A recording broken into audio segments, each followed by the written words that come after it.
Muy buenas noches a todos, bienvenidos a la noche de A24, bienvenidos a MMC, ya estamos en vivo hasta las 21 horas. Hoy el lunes negro en los mercados financieros internacionales, un derrumbe, un desplome de las bolsas en todo el mundo que empezó con una caída del 12% del índice líder de la bolsa en Japón y después un efecto dominó en todo el mundo. Tensión fundamentalmente por una salida del riesgo global, es decir, salida de fondos de los mercados emergentes de todo el mundo hacia activos más seguros, básicamente bonos del Tesoro norteamericano. Y en medio de eso ahora vamos a analizar cómo impacta en la Argentina, es decir, qué impacto puede tener desde el punto de vista de lo financiero, los dólares, pero también de la economía real. Hoy la verdad que los dólares financieros se movieron muy poquito, muy poquito. Hay que ver si allí hubo intervención del Banco Central. Con Cepo, el canal de transmisión en el mercado financiero argentino básicamente fue la caída de los bonos, que subió el riesgo país a arriba de los 1.650 puntos. Y también los dólares financieros, pero insisto, tuvieron apenas una suba del 1%.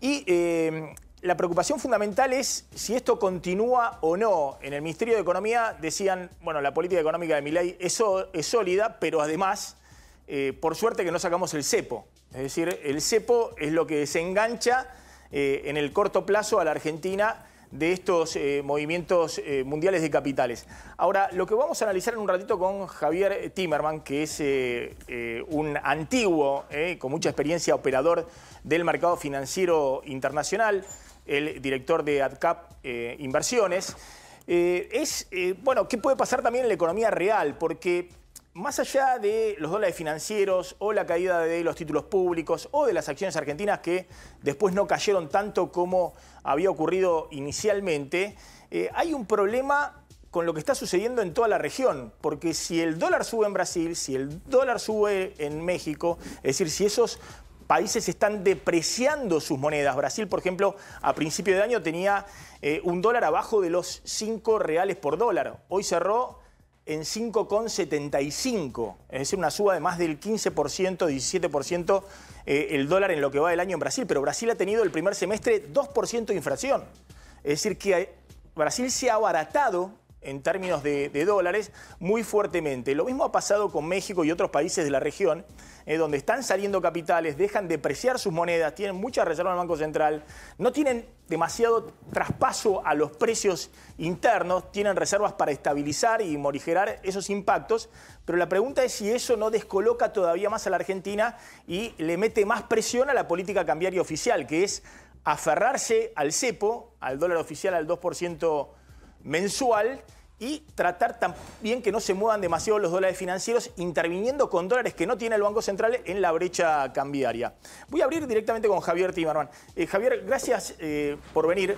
Bueno, te veía anoche, ¿no?, que estabas prendido a las pantallas como la mayoría de los traders globales, y estaban viendo lo que ocurrió hoy en Japón. A ver si lo puedes explicar para que se entienda.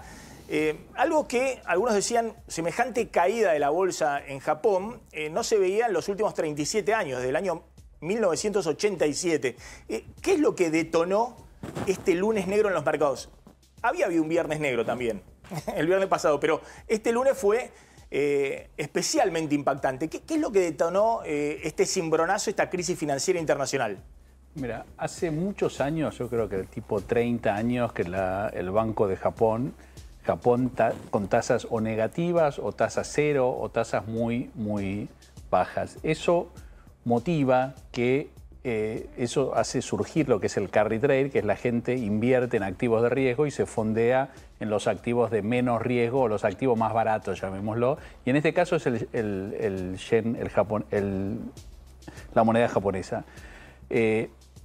A raíz de esto... Es decir, fondos de inversión internacionales tomaban préstamos en Japón a tasa cero, y invierten en otras cosas. Y colocaban en activos con más o menos riesgo, pero tasas arriba del 5% claro, anual en dólares. Tasas, el real, puede ser la moneda colombiana, puede ser bonos en monedas asiáticas, todo tipo de monedas o productos que generen más interés del que pueden fondearse, que es la tasa de interés japonesa. Lo que pasa muy típicamente, y ha pasado en los últimos 30 años, es que cada tanto hay cierta turbulencia creada a partir de que el Banco de Japón empieza a sugerir que ya llegó un límite en términos de la liquidez que puede darle al mercado. Y dice, bueno, el yen está muy débil, ya no me conviene a mi economía que el yen esté tan débil, no me conviene que las tasas estén tan bajas, e indica que va a empezar a subir las tasas. Generalmente eso crea un cimbronazo. Yo por eso lo dije, generalmente cuando el Banco de Japón hace subir las tasas, pasan este tipo de cosas porque la gente se asusta de que el fondeo puede pasar a ser más caro y se deshace de posiciones especulativas. Es decir, inversores que estaban con esos préstamos, claro, lo que se llama apalancamiento, exacto, habían comprado activos en todo el mundo, venden esos activos que pueden ser en Brasil, pueden ser en la Argentina, pueden ser en Estados Unidos, en cualquier parte, exacto, para cubrir sus posiciones, sus deudas en Japón. Exacto. Ahora, lo que pasa es que muchas veces esto no crea ningún tipo de inconvenientes, el mercado lo asimila mejor, a veces que lo asimila peor. Eso se llama volatilidad. El mercado es volátil y el mercado es volátil producto de las posiciones que hay y el tipo de situación particular en el que el mercado está en ese momento. Entonces, es muy difícil decir hay una razón, es muy difícil también decir si esto es realmente una crisis que va a continuar. Hoy en día yo creo que esto es una corrección de mercado, una típica corrección de mercado. En los últimos 100 años, todos los años hubo correcciones más o menos de este tipo, y en los últimos 100 años, 1 de cada 4 años tiene correcciones de 25% en el mercado. Entonces, hoy o sea, llamar esto una crisis sistémica, que es la otra forma de describir una situación de este nivel de volatilidad, un lunes negro como lo llamaste vos, todavía me parece apresurado, porque todavía no tenemos indicaciones. La economía americana ni ninguna economía grande está en recesión. Sí, por ahora es una cuestión semántica, es decir, está en los portales financieros de todo el mundo. Es una cuestión de mercado. Los mercados reaccionan de esta manera a menudo. Parece como que esto va a generar una gran crisis. A veces lo genera, a veces no. La crisis de las hipotecas empezó de manera similar, pero ahí había un activo, había iba más allá de la especulación. Había una situación estructural con las hipotecas en Estados Unidos. Déjame sumar algo más. También está el tema de si Estados Unidos está yendo a una recesión o no, y la Reserva Federal que anuncia que en septiembre va a bajar la tasa de interés, pero algunos empiezan a asustarse y decir, bueno, va a llegar tarde, porque si efectivamente Estados Unidos va a una recesión, empiezan a caer, por ejemplo, el precio de todas las materias primas. Claro, sí. Del petróleo hoy, pese a la crisis en Medio Oriente, bueno, de los alimentos, de todas las materias primas. ¿Hay riesgo de que eso ocurra también?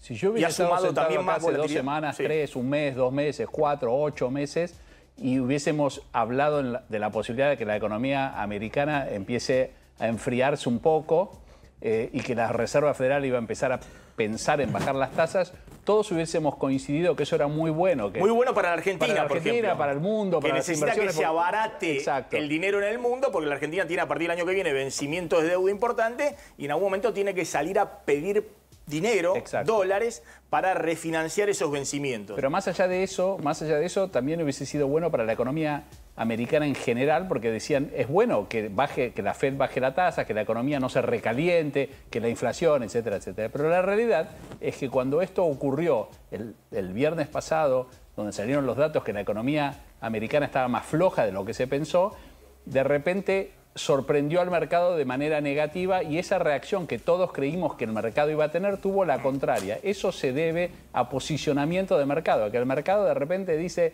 no me gusta tanto ver que la economía americana se debilita y si la Fed de repente no baja la tasa y tengo un tsunami porque la economía se debilita, la Fed sigue empecinada en no bajar la tasa, mejor me corro.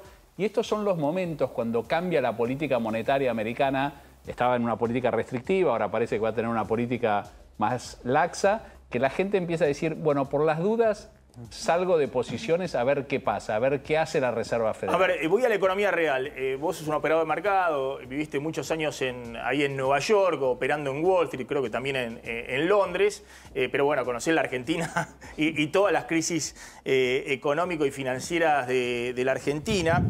Te quiero mostrar este tuit de Darío Epstein, que es un hombre que estaba muy cercano al gobierno de Milei, creo que sigue estando, está ahí, que también es un operador de mercado, era parte del primer equipo económico de Milei. ¿Qué puso? Provocativo, ¿no? Como siempre Epstein dijo, para los economistas, imaginen lo que sería un lunes negro como hoy si el ministro Caputo hubiera levantado el cepo con alto sobrante de pesos. La íbamos a buscar al fondo de la red. Los procesos de reacomodamiento llevan tiempo y trabajo y aclaro, estoy en contra del cepo. Es decir, lo que está diciendo Epstein es un poco también lo que han reflejado también desde el Ministerio de Economía.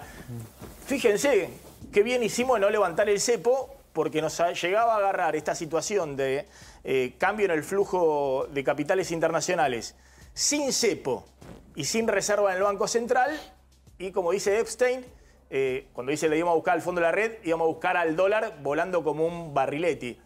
¿Vos coincidís con esa apreciación? No, bueno, es una realidad que si la Argentina no tuviese cepo, si la Argentina estuviera en una situación abierta a los mercados de capitales del mundo, que este tipo de cimbronazos de mercado le impactarían más en sus activos. Es una realidad como le impacta a Brasil, como le impacta a Colombia. En realidad es un síntoma de salud del sistema financiero que este tipo de medidas impacten de alguna manera. Nosotros estamos con cepo, estamos aislados de alguna manera, entonces estas medidas nos impactan mucho menos porque no hay flujo de capitales ni para adentro ni para afuera. Ahora, acá hay un punto que me gustaría preguntar, Maxi. Una cosa es que por el cepo impacte menos y otra cosa es que no impacte o impacte por la positiva, digamos. Aclaremos que tiene un impacto negativo todo esto. Claro. Lo que hace el cepo, corregidme por favor, es amortiguar esa cachetada, ¿no? No, totalmente. Todo impacta especialmente porque más allá de que estemos con cepo o no, este tipo de volatilidad hace que cualquier tipo de inversión tenga otro costo más alto. Entonces cualquier inversor internacional, ya sea en la economía real o en la economía o en los mercados, cuando analiza una inversión, cualquier inversión, acá en la China, en Japón, en cualquier lado, se toma más riesgo, o sea, es más cauto a la hora de invertir. Entonces esto impacta a países que necesitan atraer capital. Bueno, voy a ese punto. Fíjense este gráfico del precio de la soja y del valor del dólar en Brasil, es decir, el real versus el dólar desde que asumió Javier Milei, ¿no? Algunos decían la doble Nelson. Es decir, lo que está en amarillo es el precio de la soja, que bajó casi de $500 a $370 hoy, ¿no? 370, 380 dólares en Chicago. Amarillo hacia abajo, ¿no? Y lo que está hacia arriba es el dólar en Brasil, que pasó de menos de 5 reales por dólar a 5,75. Hoy tocó 5,80. Para que se entienda, yo estuve en Brasil a principio de año. Fui con dólares a Brasil. Me los cambiaban a 4,60. 4,60. Ahora vas y te los cambian a 5,70 cada dólar. Y Brasil tuvo desde el principio de año hasta ahora 2% de inflación. Es decir, que el que va con dólares a Brasil, sea un particular o sea un inversor, un empresario, se le abarató todo en Brasil, en términos de los dólares que ingresa al país. Y la Argentina es al revés. Digamos, la Argentina se ha encarecido todo en dólares porque obviamente la inflación ha superado por mucho el ritmo del dólar oficial. Y hemos visto en otras crisis en el pasado, y ahora voy a la economía real, que cuando Brasil se abarata mucho en dólares respecto a la Argentina, nuestro principal socio comercial, y es también nuestro principal competidor en términos de inversiones. Las inversiones automotrices, en Brasil o en Argentina o en México. Y esas son las cuentas que se hacen. ¿Vos ves que ahí hay un problema? Digamos, si Brasil sigue depreciando su moneda en términos reales, ¿no? Brasil deja que el dólar suba un poquito y eso no tiene impacto en los precios, porque tiene una economía muy ordenada. Pero obviamente que es un problema. Lo que pasa es que la Argentina tiene que elegir los problemas que está dispuesto a enfrentar. No puede enfrentar todos los problemas. Entonces, un poco refiriéndose al tuit que decía Darío o lo que dicen funcionarios del gobierno, es una realidad que la Argentina hoy en día tiene que mostrar un rumbo y tratar de aferrarse a ese rumbo y tratar de mostrar cierta credibilidad en el manejo de sus variables macroeconómicas. Si tuviésemos una historia diferente, podríamos ser como Brasil, pero Brasil tiene más de 20 años de estabilidad. Lo mismo con Colombia, lo mismo con Perú. Entonces tienen la capacidad de absorber estos shocks externos como el que vivimos este fin de semana, con sus monedas siendo más flexibles. Nosotros no tenemos esa capacidad porque la dilapidamos, decidimos que no era importante. Entonces, sí, llegará el momento que para que la Argentina sea un lugar atractivo para las inversiones vamos a tener que tener ese tipo de flexibilidad. Pero hoy el gobierno dice no, hoy lamentablemente no puedo jugar ese partido porque tengo que seguir ordenando. Hay que fijar el dólar oficial para frenar los precios. Tengo que seguir ordenando mi macroeconomía y después los números lo darán. Obviamente que si la soja sigue cayendo y Brasil sigue devaluando, sigue con turbulencias y el real se debilita, obviamente eso no va a ser bueno para la Argentina y me imagino el gobierno deberá decidir en ese momento si cambiar la estrategia o no. No va a ser bueno a la Argentina en términos de la economía real, porque la Argentina puede mantener con cepo el actual esquema, pero cuando no ajusta por precio, ajusta por cantidad. ¿Qué estamos hablando? Ajusta por menor nivel de actividad, menor empleo. Básicamente esa es la ecuación.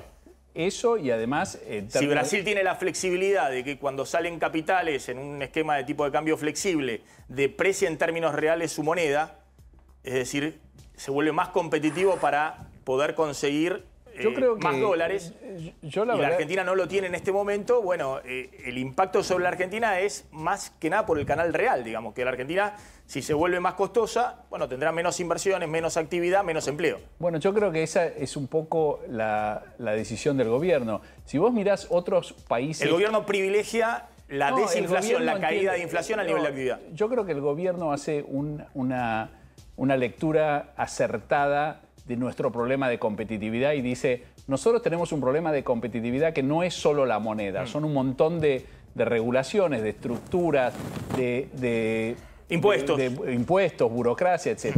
Yo lamentablemente no puedo tocar la moneda porque tengo un problema de credibilidad muy fuerte. Entonces lo que voy a hacer es tratar de abaratarme haciendo reformas estructurales. Esa es la apuesta del gobierno. Y esa apuesta tiene sus riesgos, tiene sus beneficios, es correcta. Ahora, no sé si va a tener el tiempo suficiente. Bueno, ahora te voy a dejar esa picando, ¿no? Es una cuestión de tiempos. Vos decís, eventualmente todo es una cuestión de tiempo. Exactamente. ¿Qué llega antes, digamos? En el largo plazo estamos todos muertos. Ahora la seguimos. Tu nuevo